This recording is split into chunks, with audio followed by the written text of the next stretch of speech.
Oh, thank you for the opportunity. Just by way of introduction, so my name is Habeeb Akande. I'm a British-born Nigerian sex educator, historian, and also the founder of Erotology Institute. I've been fortunate enough to have written 7 books covering race, sex, erotology, which is the study of intimacy. I'm mainly looking at it from an African and an Islamic perspective. One of my books called Kunyaza, The Secret to Female Pleasure, is a book which looks at a sexual technique from Rwanda, East Central Africa, which has the reputation of helping women squirt or elicit female ejaculation and experience orgasms during heterosexual encounters. That book was released in November 2018. That book's been well received, and I also made a documentary with the BBC based on that book called The Orgasm Gap, which came out in 2020, which is basically to try to help close the orgasm gap. I'm sure you're well aware that, unfortunately, in heterosexual encounters, women climax far less than men. So there's this inequality, shall we say, between the genders. So some of the work that I'm trying to do is try to close the orgasm gap and help women understand that they are worthy of pleasure, and helping men understand the importance of ensuring that they create a safe space that their female partner can experience sexual pleasure, whether it's in the form of an orgasm, female ejaculation, or what have you, because I think we hear a lot about male sexuality and men's right to pleasure, but we don't really hear much about women's rights to pleasure, especially within an African context. I was always interested to kind of find out about the African contributions towards human sexuality. And when I came across the Kunyaza tradition, I thought it was a fabulous tradition that was female orientated, pleasure positive, and focused on women's sexuality. So that's why I wanted to write the book, and that's been part of my story the last couple of years. Yeah, I read that previously you were an accountant and Not previously, I'm still an you accountant. still, okay, so you're still an accountant. Where did you start your research and studying? Did you study sexology in addition to your accounting? How did that part of your story take place? Great question. So I'll try and keep it brief. I so after I graduated from university in the UK many years ago, I traveled to Egypt in 2006, up here 2006, where initially I wanted to study Islam and Arabic. I wanted to understand more about the Islamic religion or the Muslim religion. And then whilst I was studying there, I came across a number of books written in Arabic about erotology from a Muslim or an Islamic perspective. Erotology is, you could say it's similar to sexology. Sexology, the study of human sexuality, whereas erotology is the study of human sexuality and sexual ethics.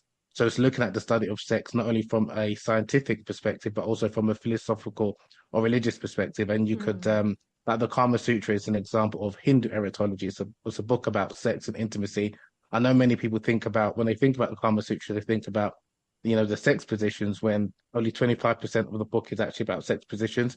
It's about love, it's about romance, it's about connection. And that's what I came across when I was found out about these Arabic books writing about erotology, but from an Arabic or Muslim perspective, between this like the 9th century up until like the 14th, 15th century. And being that I'm a Muslim, I was quite intrigued by that because I never came across this in English. So I went about doing some research, and then I published a book looking at erotology from a Muslim perspective called A Taste of Honey, which came out in 2016. And then I was also intrigued to find out about the African contribution, not from a religious perspective, but just trying to find out, okay, what has Africans contributed in a positive light towards human sexuality, especially female sexuality. And that's why I came across, like I mentioned, the Kunyaza tradition, the Kayan Mata tradition from northern Nigeria, and a number of traditions from different parts of the continent that are not really well known. And I think the reason why is because many African cultures are oral cultures, so they'll be passed on from generation to generation. So people within that culture may be aware of it, but people in neighboring cultures or outside of the continent might not be aware of it. And that was something that I thought, okay, this would be quite interesting to document because, again, like I said, many of us, we don't know, even those of us who are living in Africa are unaware of African contributions towards human sexuality from a positive perspective. This is interesting because Africa doesn't exactly have a reputation for being at the forefront of women's rights in general. And as someone who focuses for myself very heavily on female pleasure, South Africa, for example, is the rape capital of the world. I don't see a lot of pleasure, consent, or safety being discussed in terms of our general attitude towards sex as a nation. And in addition to that, we're extremely conservative. We don't talk about sex. I mean, there's still practices of virginity testing. And so when it comes to women's sexual rights, I don't see pleasure ever really being discussed as a priority, at least in the South African landscape, an attitude towards sex. Do you feel that that rings true for the rest of the continent? And how does that, I mean, I don't think we can paint the whole continent with a single brush, but were you surprised in any way by your research? It didn't, and didn't. Obviously, we know that Africa, so many different cultures and countries, it's not a monolith. But unfortunately, I do agree with you that in that the dominant view across many African cultures, not only in South Africa, is that women don't have a right to pleasure, unfortunately, and women's role is considered to be there to serve men. And unfortunately, we do have many practices which I'm fully, totally against, whether it's in form of virginity testing, like you mentioned, female genital cutting, female genital mutilation, which unfortunately is widespread across Africa. And a lot of this is because it's generally men trying to control women's sexuality, which again is problematic. And that's why I think, and that's part of the work that I do. Like I do also do some work not only within a African perspective, but also from a religious or Islamic perspective, combating things like female genital mutilation, because unfortunately, people either use the religion or some cultural traditions to endorse. And from a religious perspective, because I've had some training from a religious perspective, I can debunk those. From a Mm. cultural perspective, it's not as easy because obviously I'm not from those respective cultures. So I would try and maybe advocate or talk about some pleasure positive cultures like Rwanda as an example. And I tend to focus on pleasure as opposed to just saying sex, just because again I'm generally speaking here, but as men, when we hear about sex, we just think about numbers like quantity, how many sexual partners you've had, and things like that. And it's always about an egocentric perspective. Whereas if you look at, or we're speaking about pleasure, which is more holistic, in order for to know whether someone is satisfied, whether someone has experienced pleasure, it's that person, and that's on it, that varies from person to person. So that's why, again, I try to use pleasure as a focal point. Whereas I know that a number of people, when they hear squirting or orgasm, that's what attracts people. But it's not, and even like with the Kunyaza tradition, it's not about squirting is the goal. Yes, that can come about, but the main goal is pleasure. And in order for a woman to Mm. experience pleasure, she needs to feel comfortable, she needs to feel safe, she needs to feel connected in most cases with her partner. And you cannot do that unless you understand her and you're invested in her. So that's why, again, a lot of the work is teaching men, but also empowering women as well. So And I think it's linked. I don't think that they're two separate issues where there's GBV and then there's pleasure. I think they're absolutely linked because when we realize that pleasure is the purpose of sex and the priority of sex, then suddenly the dominance of sex is less important. It's not a dominating act, it's a pleasureful act for everybody involved. You need consent for pleasure. correct. That's a beautiful point. I mean, interestingly enough, I don't know, so I haven't done much work and research in South Africa, but a number of people that I've come across in the studies that I've conducted, people view sex as it's about procreation. I don't know if that's from a religious perspective or a cultural perspective. So because they view sex as about procreation, not consent, I mean, not pleasure, sorry, that's why consent is sometimes not even thought about or Mm. being mutually pleasurable, or it's about men's pleasure. That's what the idea that people are being brought into, both men and women alike, unfortunately. So yeah, it's something that it's how people view sex or intimacy. So if they're thinking it's about man's pleasure or male's pleasure or that's prioritized, then when they're going into a sexual encounter, the man will believe, okay, sex ends when I've ejaculated and that's the end of it. And the woman also sometimes buys into that as well. So there's a lot of women that are bought into that's the idea of what sex should be. He provides me financial support and I provide him sex. So it's that again, I don't agree with that worldview, but if people have that worldview or that understand that is what sex is, that's what all the other conversations, whether it's gender-based violence, whether it's consent conversation, it wouldn't, I don't think it would hit home as much because that is what not sex is for. Sex for them or for those people who have that mindset is to satisfy the man's needs. And Mm. the woman's should be, so it's about having, like you said, for people to understand or appreciate that sex should be about mutual pleasure. Now, if people buy into that, then like you said, then you need to have consent and it shouldn't be painful. And it should be something, if we're saying mutually pleasurable for both parties, and you need to be able to check in with your partner. But if you haven't got that understanding as in terms of your mindset from the ground up, a lot of these issues will still materialize. And it's quite interesting because even when I have like men only workshops, because when I have men only workshops, that's when men are more forthcoming and open to be more, whether you want to like vulnerable or honest in terms of their anxieties or insecurities with regards to sex. Because whilst I know in most of the world's cultures it is very patriarchal and a lot of men are expected to take the lead, but a lot of men do have a lot of insecurities because they're expected to perform or they're expected to be this quote unquote alpha male, the guy kind of thing. And sometimes they don't feel comfortable. How can they communicate or initiate, especially if they're struggling to please their partner? So, and again, because some women have been brought into the idea that the man's supposed to know it all and she's not supposed to participate or communicate. So if a man is having an encounter with a woman and she's not she's thinking you're supposed to do everything or you're supposed to be to get me to the promised land and I'm not supposed to do anything, then also that can put a lot of pressure on a man, especially if he might be suffering from premature ejaculation, which is quite common, or he's suffering from erectile dysfunction or just general anxiety issues. So there is a lot of, but I think again with a lot of men, I find that men are more comfortable to speak in a male only environment where it's like a safe space, but those conversations still do need to be had. 'Cause I don't believe men en masse want to harm women. Mm. I do believe that a number of men, unfortunately, do harm women. And I'm not speaking about those who intentionally go out to harm women. I think those who maybe are not aware because maybe there's not enough effective communication between the partners in the bedroom. So And where a not woman enough might be stuck. communication Yeah, culturally, really. agreed. Not Yeah, enough education culturally. I yeah. wanted to ask you, what is it about Rwanda, do you think, and that sort of encompassing areas that created this female-led pleasure technique?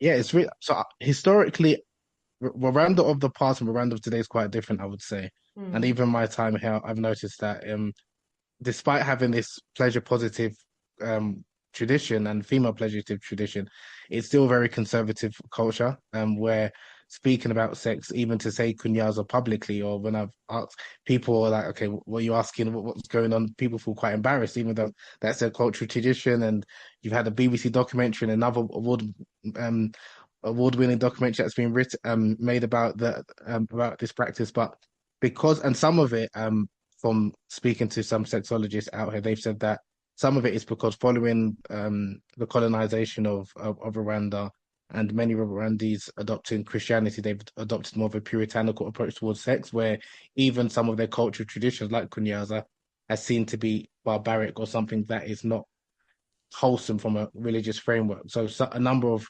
Rwandese people today have abandoned Kunyaza. So that's the interesting thing where they maybe adopted some of a puritanical approach towards sex, similar to neighboring African cultures.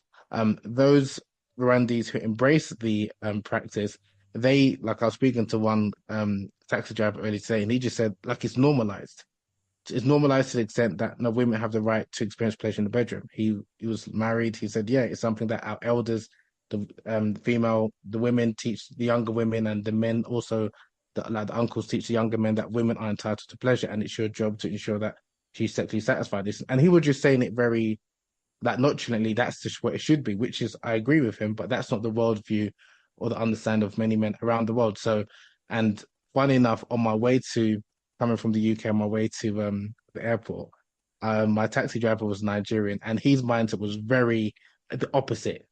That women are disposable and therefore men's needs. And again, I'm Nigerian, so I'm well aware of that mindset. But it was just interesting just to contrast that someone had a both from the African continent. One was thinking that okay, women are there just to please men, and sex is about male pleasure. And then someone else from another part of Africa had a total opposite that no sex should be about it's about mutual pleasure and women are entitled to sexual satisfaction. And I think a lot of it is how sex and intimacy is taught from a relatively young age and what it means to be a man and what it means to have intimate relations. So I do think that plays a big part because if you're raised in a culture where you believe that, like I mentioned before, it's just about male pleasure, then you're not going to be attentive or try to learn about what it means to satisfy your female partner. So I think wherever around especially is because of the cultural heritage traditionally is teaching both men and women from relatively young age that women are entitled to sexual pleasure. Mm. We've talked briefly about how intimacy and love and safety are all essential parts of making pleasure happen.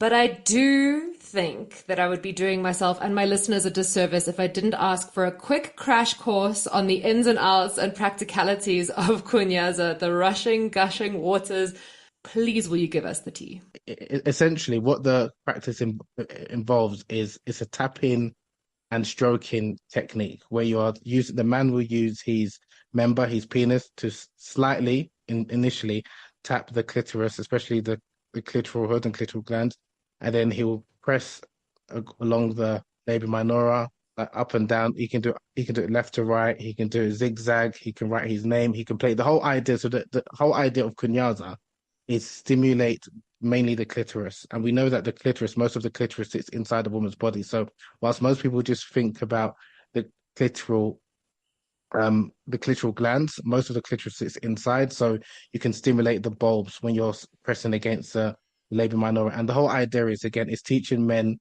to prioritize clitoral stimulation, not penetrative intercourse. And we know that most women experience orgasm not via clitoral stimulation, not via penetrative sex.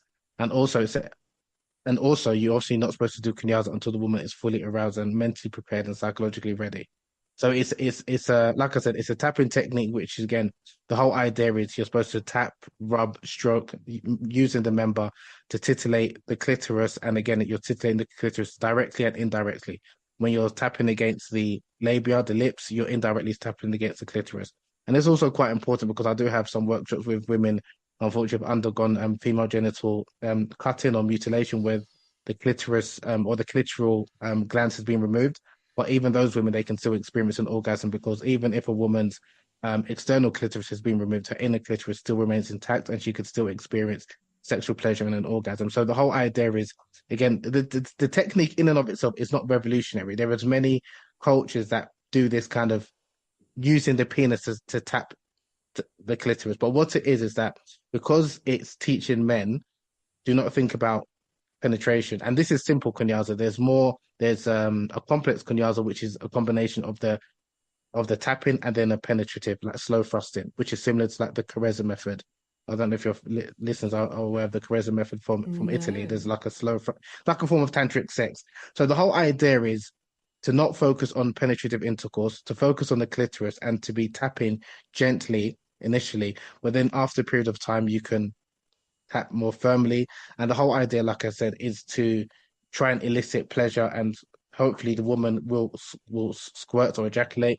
The woman's part, because a lot of women when they experience the sensation to squirt, they often hold back. But the whole idea is that they should push out.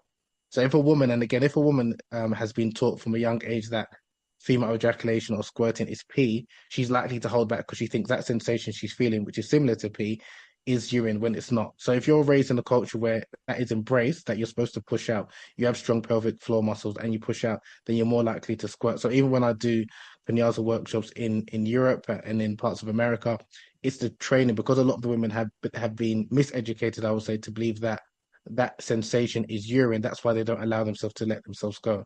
Whereas if you've been raised in a culture where you embrace your sensuality, you embrace your femininity, you embrace that sensation, when you have that feeling, you're going to let it go, and your partner's not going to shame you. So that's why it's not just although many people are interested, okay, what is this tapping technique? It's not the tapping technique in and of itself. It's the culture, it's the mindset, and it's a safe space for both the man and the woman that allows the woman to experience gush and pleasure. So that is essentially the kunyaza is the tapping, the kunyara is the female ejaculate or the squirting. And again, so it's that's just a very high level snapshot of what the technique involves, but there's more to it in terms of understanding or the men creating the safe space for the woman, and the woman feels that she's entitled to pleasure, so she doesn't have any, hopefully any like anxieties in terms of letting herself go or allowing herself to experience the joys of kunyaza.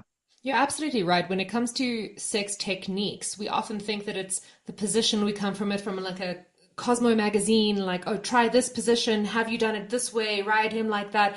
We don't talk enough about how important the context of the space is, the relationship is, the intimacy is, and that love, that safety, and how actually good sex comes from feeling safe. 100%. And that's something which, so even like the Kama Sutra, that again, many people think about as this sex positions book, even the way that was written, the whole idea of the different sex positions, it wasn't to have some bedroom bedroom gymnastics, shall we say. It was about connection. And the reason why he wrote the various sex positions was because it was about compatibility. Because he was saying there were certain positions, if a man has got a relatively small member, a large member, and this, that, and the other, that might suit or might enhance pleasure if you penetrate in this way.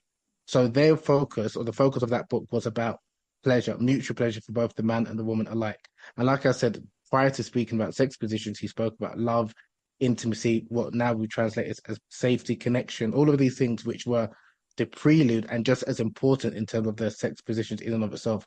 When the book was translated in the 19th century by Sir Richard Burton, because in the Europe in the Dark Ages, this was obviously very new because the Victorians were very prudish. They just jumped on the sex position and that's what they focused on.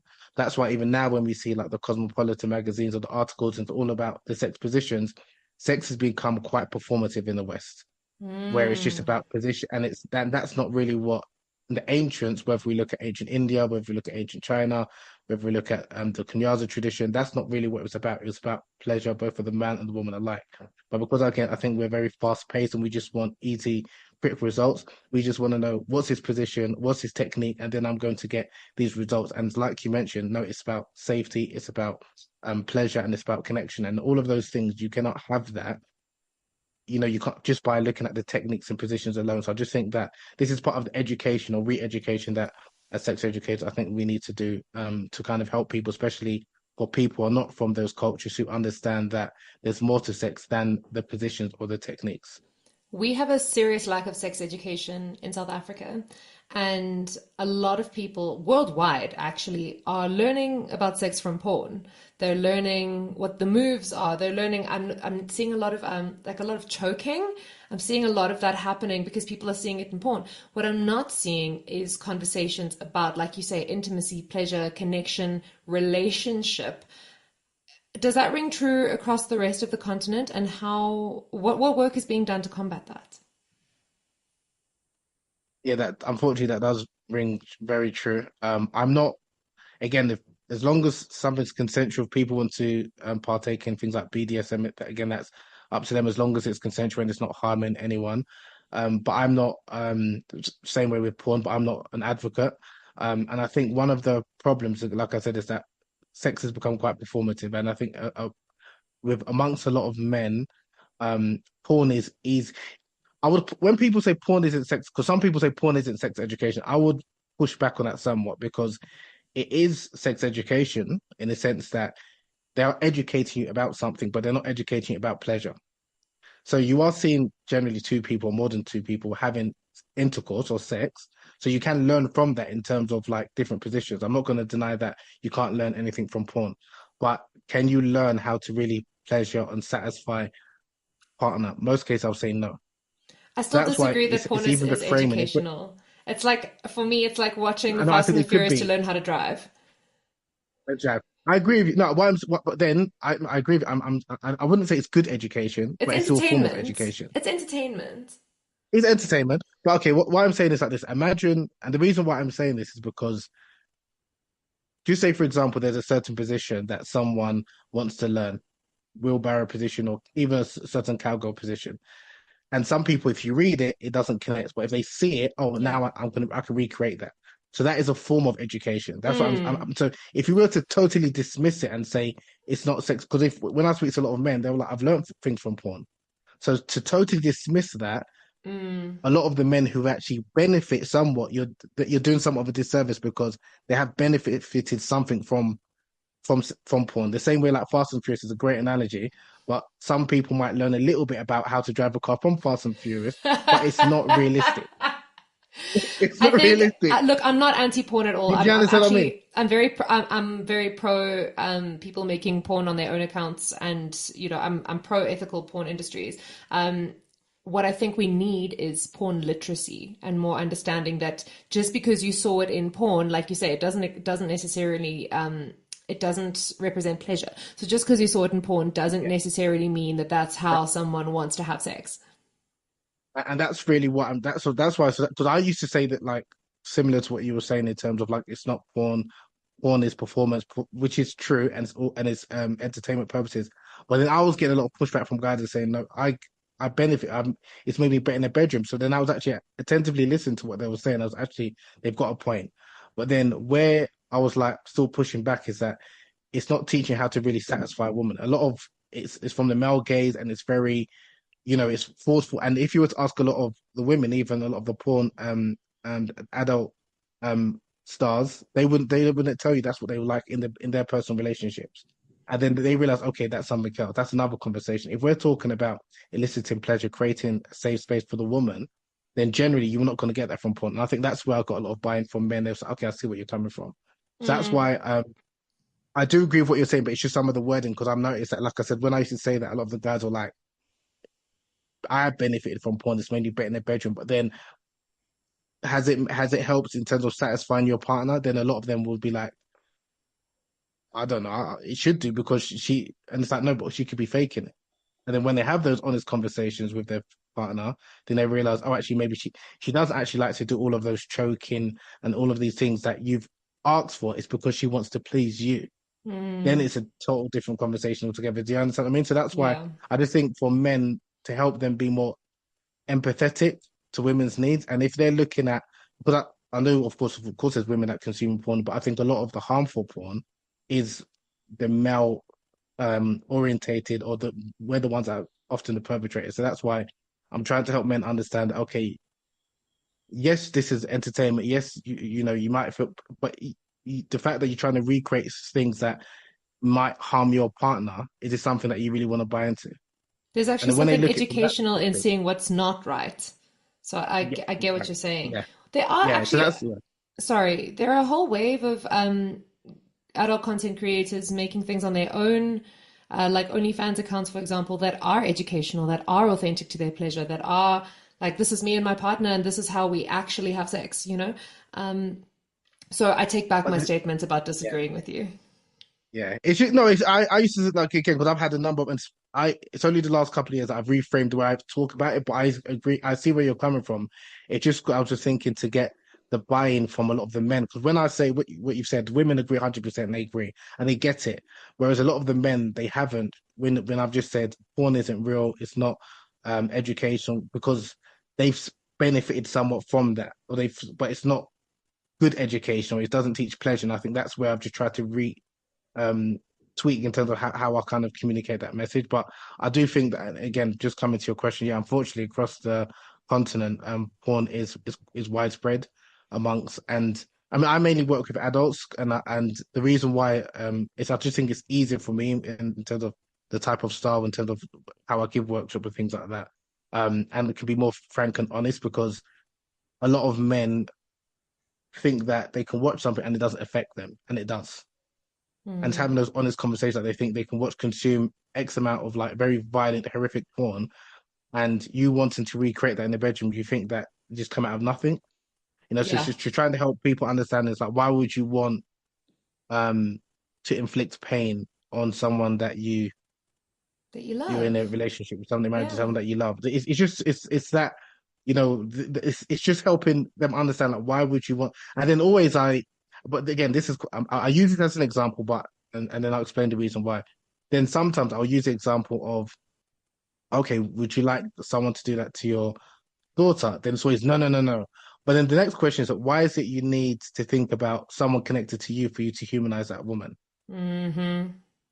which is a problem as well. So it's like, okay, if something's done to my daughter, my sister, my mother, then I'm really protective. But then your partner, she's still a human being. You don't have to think about her as someone else's, another man's, whatever, daughter, aunt or whatever. She's still a human being. So why is it that you feel? But again, I think it plays into this idea that men, unfortunately, a number of men view women as just their sexual playthings, and they can be disposed of. And that's the unfortunate and reality that is in the mindset of a lot of men that they won't admit it. And these are men of different ages, across Africa, even across Europe as well. But they won't admit it publicly because obviously there'd be a lot of backlash. So when I have like the men only conversations, I can speak in their language, but then helping them try to reframe, okay, do you not think that mindset is quite problematic? Without lecturing them, because I don't think again, if you're an adult, no one likes to be lectured to, but it's help you, okay, why would I want to harm the woman that I love? even if you don't love her, I mean, if you're in a relationship with her, but okay, you might not love her, Or but even if it's a still, one it's night not, stand, a you know. person that you're sharing an intimate experience with. I wanted to ask you, what's coming next in your passion projects? Oh, good one. I'm working on a book, but this is more from um um a religious perspective. It's looking at female pleasure, but from an Islamic perspective. So the working title is 99 Parts of Pleasure, where it's the subtitle is Women's Rights, no, Women's Right to, what is it called? 99 Parts of Pleasure, and then the subtitles Women's Right to Intimacy and Satisfaction in Islam. So, Hmm. like I mentioned, I've had some religious training. So because, and unfortunately, a number of people weaponize religion, or in this context, Islam, to kind of give the impression that women aren't worthy of pleasure or don't deserve pleasure, that their role is just there to serve the husband, when the religion doesn't actually teach that. But a number of these traditions, whether it's from the Quran or the Prophet Muhammad's teachings, they're not really conveyed or not spoken about publicly. That you just hear about men's rights. So people just talk about men can have up to four wives, men can do this, and a lot of the religion doesn't actually teach that. So it's trying to give women that they, both men and women alike, but they so that they're aware that they're entitled to pleasure. Because when I studied in Egypt, like I said, I came across a number of these texts, but a lot of them were written in Arabic. So for people that are English speaking, don't have access to these Arabic resources, I thought, okay, I'll try and summarize it and make it like a concise book for both men and women alike. So that's my next. And then also, I'm working on a follow-up documentary. I should have mentioned that, on Kunyaza whilst I'm in Eastern and Kenya, hopefully. So Fantastic. Hopefully, we can see you in South Africa sometime soon. yeah, hopefully, I'd love to, I'd love to visit. Come chasing waterfalls down the side. I like that. Don't chase.